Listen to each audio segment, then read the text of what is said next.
dawa ni ya nyumba, ni dawa ya kujifusha. Unaichemsha kwenye maji, unajifukiza. Hakikisha upotee mzigo. Kama hivyo kwa ndio wa mwisho. Ukipoteza usirudi tena. First.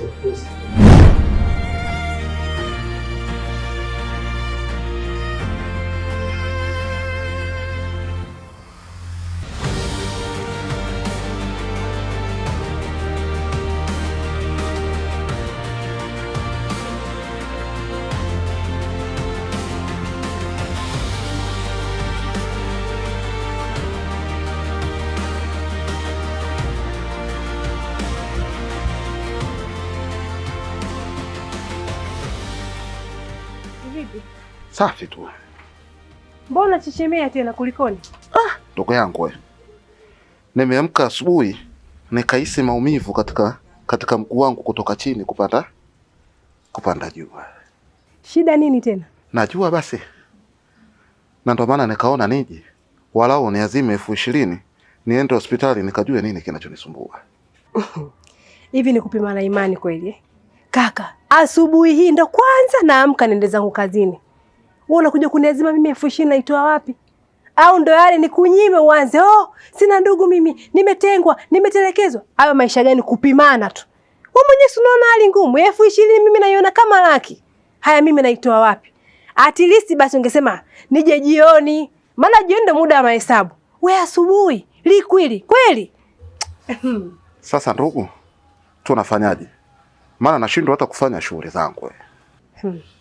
Hilo ndo loliacha. Hapa ndugu yangu bora uje jioni. Tena jioni yenyewe nikufikirie hasa kwa kukupa hiyo 20,000. Na huyu mwezi wa Melinda iko wapi? Yaani Melinda umuulize saizi. Yule akiamka tu mdogo wako asubuhi anawaza safari. Mimi nimesema mpaka nimechoka. Labda wewe kaka yake umekuja jioni uje uongee naye, mdogo wako ananizalilisha. Mimi nikienda kazini nikirudi niingie mwenyewe jikoni wakati nimemwacha binti mdada wa kike na mwenye kujielewa. Haya maisha gani tunakomoana? Sasa hapo jikoni kuna chochote mlichoivisha huko ndani? Maana hadi wajua tena mtoto nyumbani yakui. Kama kuna chochote kitu nikibatue hapa nikirudi nyumbani nikupumzika tu. Labda nikuwekee maji ukaoge, ukimaliza hapo unywe huko kochoone. Maana unakula nini? Bwana. Haya bwana. Haya pole. Ungejua mimi 20,000 naitafuta kama laki na sijui naipata wapi. Nenda tu ndugu yangu.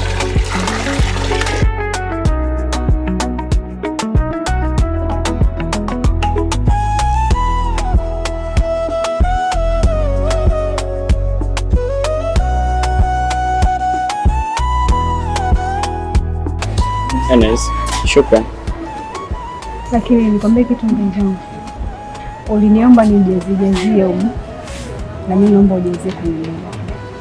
Unipe muda wako wa kutosha sana.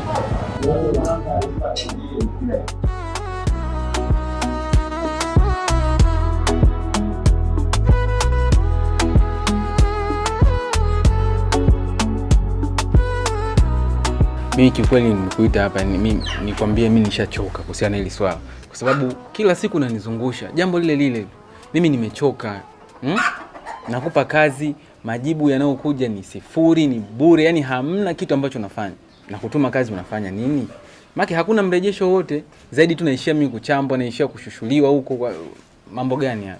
Jafari, kwenye vitu kama hivyo hauhitaji kukata tamaa kirahisi. Alafu kitu ambacho ukijua ni kwamba yule mwanamke ni anakupenda.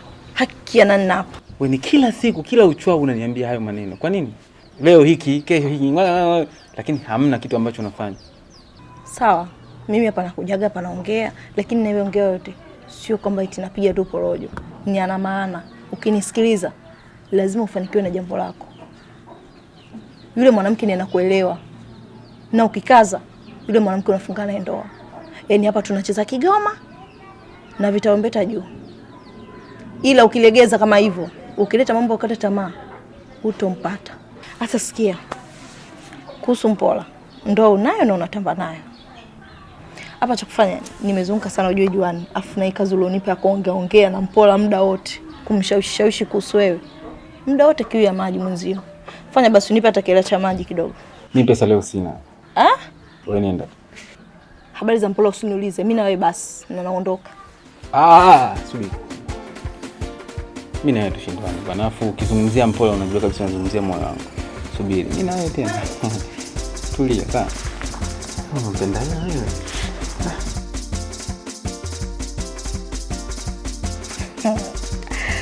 Mambo si ndio haya? Hapo sasa tutaongea vizuri, tutaelewana viruga. Ufanye sasa kweli, sio unacheka cheka tu hapa ukifika hamna unachokifanya, sawa? Hilo limeisha kaka.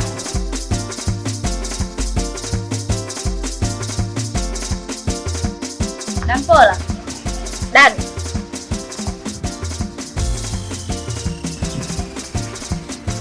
Habari yako? Salama, kwema. Kwema dada. Samahani dada. Mimi naitwa Shabnam. Unaweza usinitambue, lakini mimi nakutambua vizuri sana dada. Zumuni la kuja hapa ni swala moja tu. Dada, mimi na mpenzi wangu anaitwa Jafari.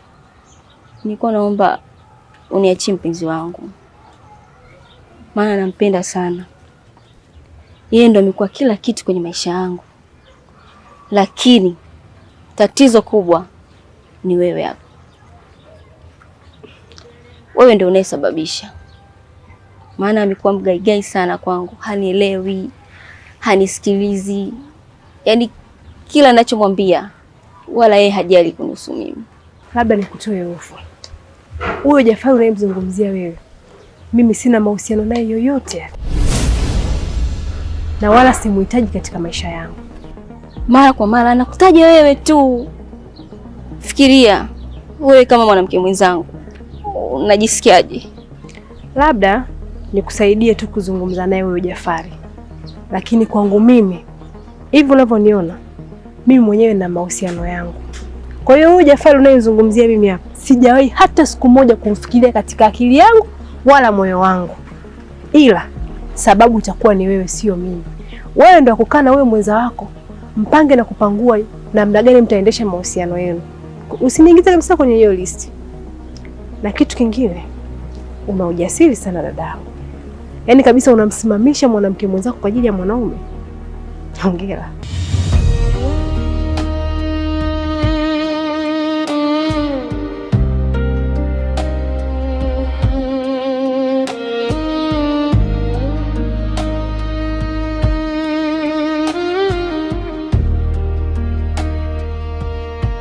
Vipi tena mwenzetu na yeye aje? Wewe acha tu. Nimeamka asubuhi kimenianza kilole kama mashahada. Lakini kadri muda unavyozidi kwenda, hali inazidi kuwa mbaya kiasi hiki. Na una muda gani mpaka sasa? Ni siku tatu. Siku tatu ndio shaanza na kutoa harufu. Lakini pia namshukuru Mungu. Maana kama ningekuacha na hii hali, sijui walimwengu wangeniona vipi. Mimi namshukuru sana Mungu kuniepushia huu mzigo. Sasa umekuja unisimange au? Sio kusimanga. Lakini pia acha nikwambie, yani hii ni kama tiketi ya mimi na wewe kutokuonana tena. Na pale nyumbani, naomba paone kama kituo cha polisi na wewe ni muuza bangi. Sikujui, hunijui. Nina maisha yangu kwa sasa na mwanaume wangu, niache.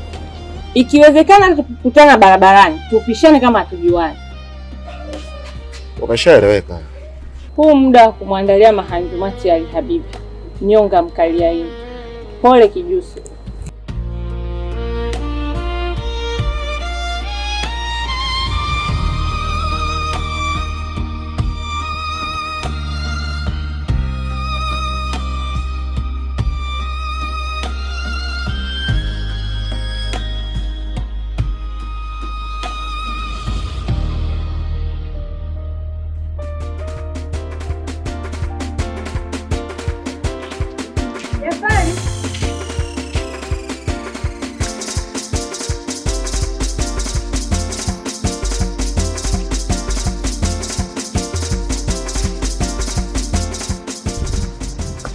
Mambo Poa. Vipi? poa. Niambie, nakusikiliza. Umeniita toka kule. Sijajua wanaume mnataka nini kwenye hii dunia. Unamaanisha nini kusema hivyo? Sijui upe figo, bandama au upe utumbo ndo utalizika. Yaani una mwanamke mzuri mwenye kukupenda, anayekujali na kukuheshimu, kiasi kwamba anakuja kuniambia achana na bwana wangu. Mimi nina mahusiano na wewe? Au unataka tu kunipa nuksi tu katika ulimwengu? Mungu kakaa akamtengeneza dada mzuri aliyetulia. Unashinda nini kumkabidhi moyo wako maisha mengine yakaendelea? Mpola, nisikilize. Huyo mwanamke unayemzungumzia mimi nishamwambia simtaki na asijihusishe na chochote ambacho mimi kinanihusu. Na nishampiga marufuku na kumwambia kwamba mimi nina mwanamke mmoja tu, na mwanamke ambaye mimi ndio wa ndoto zangu, ambaye ni wewe Mpola. Na hilo analielewa. Sasa sijui amepata wapi ujasiri na nguvu za kuja kukuambia maneno kama haya. Umeona moyo wako ni mgumu kudeti na mwanamke ambaye haumpendi, si ndio? Hata mimi moyo wangu ni mgumu vile vile. Siwezi kudeti na mwanaume ambaye simpendi na wala sikufikirii. Hizo jitihada zako, nguvu zako, unaonaje ukiwekeza kwa yule demu wako maisha mengine yakaendelea? Au unataka jipu la kwapa utembee sasa ujulikane yule dada watu wanakupenda? Au asimame atangazie watu mimi yule kaka nampenda, lakini ndio hivyo. Unataka nini wewe? Mpola, nisikilize vizuri. Mimi yule mwanamke simpendi, mimi nakupenda wewe. Na hilo unalijua. Na jitihada zote ambazo mimi nafanya ili mradi na wewe unazijua. Kama wewe ulipokuwa umtaki yule, hata mimi pia sikutaki. Unasema?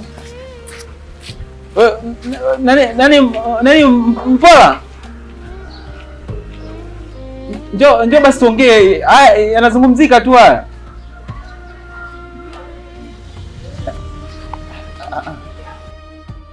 Sijui ninakosa gani janga. Kile ninalofanya kwako imekuwa ni bahati mbaya.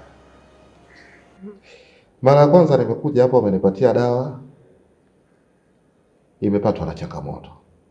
Nimekuja tena mara ya pili nikategemea ingekuwa rahisi, lakini cha ajabu dawa wakati naichemsha ikamwagika kwa bahati mbaya.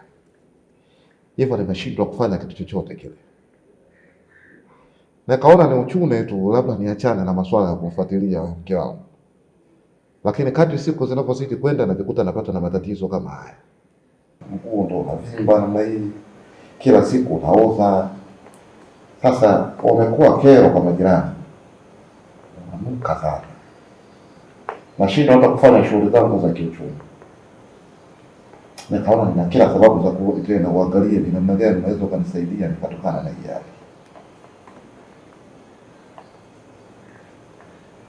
Unaweza kuvaa kiatu changu? Yaani mimi ndo ungekuwa wewe, wewe ndo mimi. Ungenielewa kweli? Kweli. Ni ngumu kumsikiliza mtu wa namna yangu. Sasa uone kama unaongea upumbavu. Umekuja hapa mara mbili, nimekusisitiza kwa herufi kubwa, lakini umeenda umezingua. Umerudi na tatizo jingine tena ambalo hata mimi siwezi kulitibu. Uone zani mimi nitakusaidiaje? Uone upumbavu. Nilikwambia ulipokuja mara ya pili, unapovifanya na umri wako hata haviendani. Wewe ushakuwa mtoto mdogo wewe. Masharti yote nimekupa ni marahisi. Nikazani kwamba sasa tutaenda sawa. Lakini pia umeenda ndivyo sivyo. Ndio maana limekukuta jambo. Nilikwambia utaadhibiwa na miungu na sio mimi. Mimi siwezi kufanya chochote tena kwenye hilo. Mganga, mimi naomba tena niachane na habari za kufuatilia mke wangu. Nisaidie tu ile tatizo nilokuwa nalo. Binafsi mimi siwezi kukusaidia. Ni wewe mwenyewe sasa ndio unaweza kujisaidia kwenye hilo. Wa kukusaidia zaidi ni yule mwanamke. Nenda kaongee naye, akupe mkojo wake uje nao hapo ili niweze kukufanyia dawa kupitia ule mkojo. Sasa hiyo litawezekana aje mtaalamu? Maana yule mwanamke sina kabisa mahusiano naye mazuri. Naanzaje tena kwenda kumwambia nihitaji mkojo wake kwa ajili ya unataka kupona, nenda. Hautaki, endelea kubaki. Kwa hiyo mimi ndo niufuate tena. Na nishakwambia mimi si chochote kwenye hilo.